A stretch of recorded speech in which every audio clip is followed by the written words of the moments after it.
Hey guys, welcome back to my channel. Today I want to tell you about intermittent fasting and the benefits that I've seen over the years.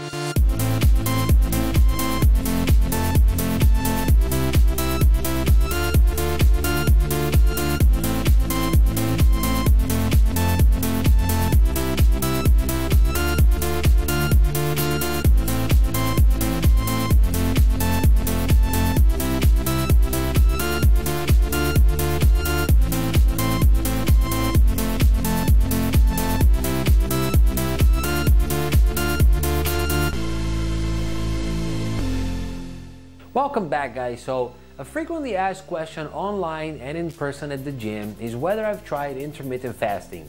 For those of you that haven't heard about it, intermittent fasting has become the hottest thing in the last few years. Well, not only have I tried it, but I've used it in one form or another for over a decade. But before we get any further, do me a favor and scroll down and subscribe. I got up to 100 subscribers last week and my next goal is to make it to 1,000.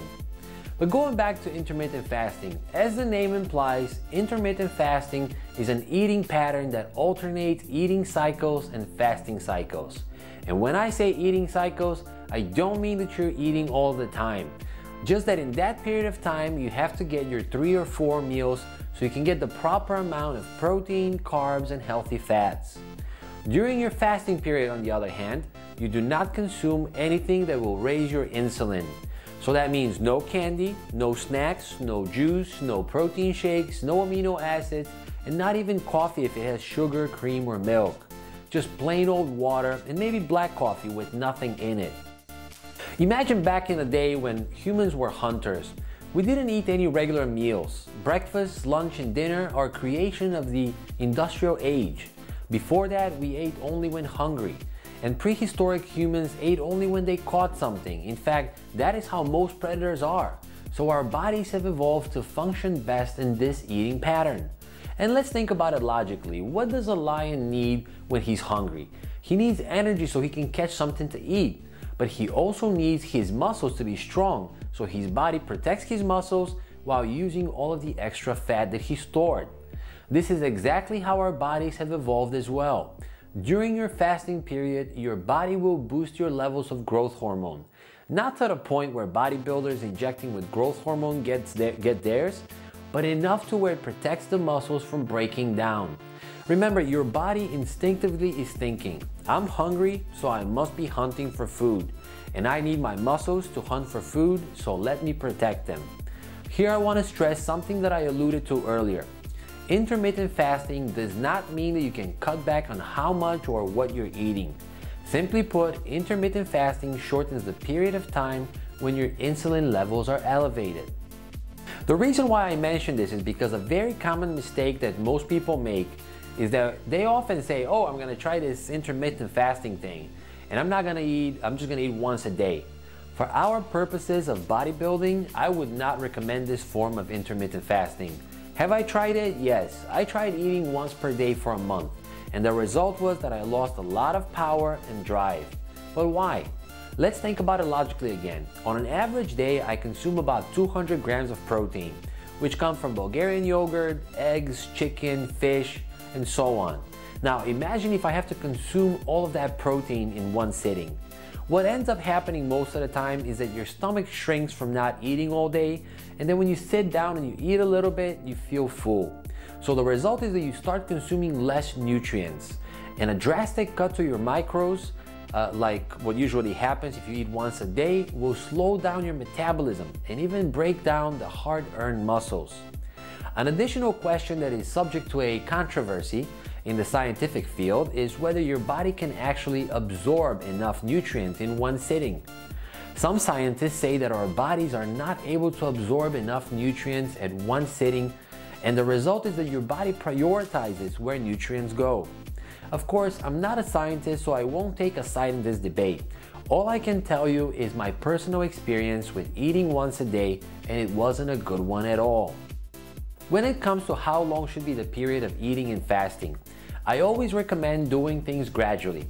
Even myself, when I started intermittent fasting in my 20s, I initially did 12-hour periods of eating and 12-hour periods of fasting. Then I progressed to the most common split, which is 18 hours of fasting and 6 hours of eating.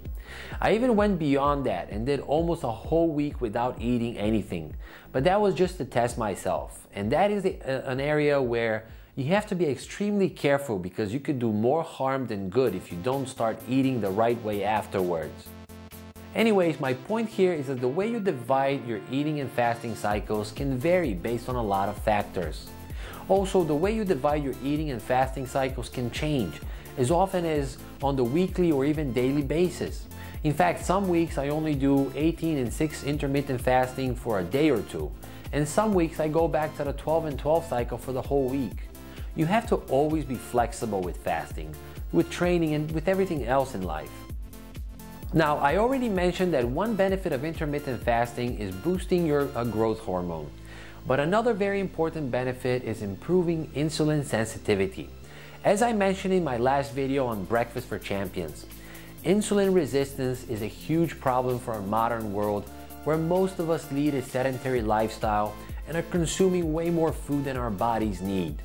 What happens every time you eat is that your insulin goes up and stays up for a period of time afterwards. During this period, the insulin that is released will stimulate muscle, fat, and liver cells to absorb glucose. That is how your body is designed to replenish itself. And any extra glucose in the blood will be stored for future use as fat. However, if you're always eating, then your insulin is always elevated and you can't really get to using the fat that you stored. Remember how I told you that your body responds to signals? Well, the signal that it gets when your insulin is high is to put everything extra away for a rainy day. So one very important benefit of intermittent fasting is that it lowers your insulin to the point where you can access your fat stores and burn more fat. Another huge benefit of intermittent fasting is repairing your cells. During your fasting period, your cells begin a process of repair. This process of repair includes autophagy, which literally means self-eating. Autophagy is the body's way of cleaning out damaged cells, which leads to regenerating newer, healthier cells. This process of regenerating and cleaning out damaged cells is huge for anti-aging and the treatment and prevention of numerous diseases and cancers.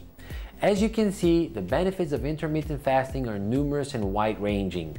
But as with everything else in life, the results are not immediate and you have to make it a part of your life to really see the benefits. Alright guys, that's all for this week. Thank you so much for watching. Please scroll down and subscribe. Your support is really appreciated. As always, feel free to ask me questions or send me suggestions for new episodes. Thanks again and see you next week.